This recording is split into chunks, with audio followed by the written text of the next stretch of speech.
इस महाभारत में ना सिर्फ युद्ध है, संग्राम है, कुछ लिखे कुछ अनलिखे, कुछ अनकहे पैगाम हैं।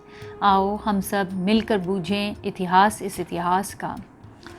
महाभारत के युद्ध के बाद श्री कृष्ण ने द्वारिका में 36 वर्ष तक राज्य किया। उनके राज्य के दौरान प्रजा बहुत खुश थी, चारों तरफ सुख समृद्धि ऐश्वर्य फैल गया। आसपास के राजाओं में श्री कृष्ण भगवान की बहुत ख्याति फैली, परंतु इस अपरिमित सुख समृद्धि के कारण यादव विलासी, अभिमानी तथा अशिष्टवान हो गए।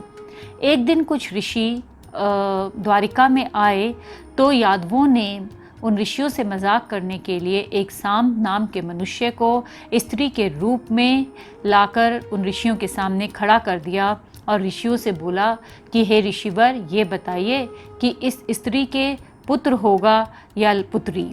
तब ऋषियों को यादवों के इस मजाक पे बहुत गुस्सा आया और उनमें से एक ऋषि गुस्से से बोला कि जाओ, इस स्त्री के ना तो लड़का होगा ना लड़की, बल्कि यह एक गधा को जन्म देगी। उस ऋषि की बात सुनकर यादव बहुत भयभीत हो गए और अगले दिन उस साम नाम के व्यक्ति के पेट से एक गधा निकली। यादवों ने उस गधा का चूर्ण करके उसको समंदर में फेंक दिया और वे घर लौट आए और कुछ दिनों बाद वे ऋषियों द्वारा कही गई बात को भूलकर फिर से अपने विलास में डूब गए। उधर वो चूर्ण समंदर से लहरों से किनारे पे आ गया और वहाँ पर एक अजीब सी वनस्पति उगने लगी। उस वनस्पति के पत्ते कांटेदार थे और वज्र की तरह थे।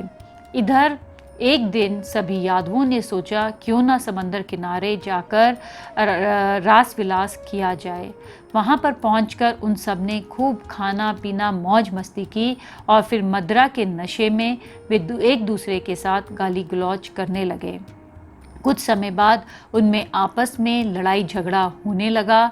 वहाँ पर सात्यकी और कृतवर्मा भी थे और कुछ कहे सुनी के कारण सात्यकी से गलती से कृतवर्मा का वध हो गया। इस पर कृतवर्मा के समर्थकों ने सात्यकी पे हमला कर दिया।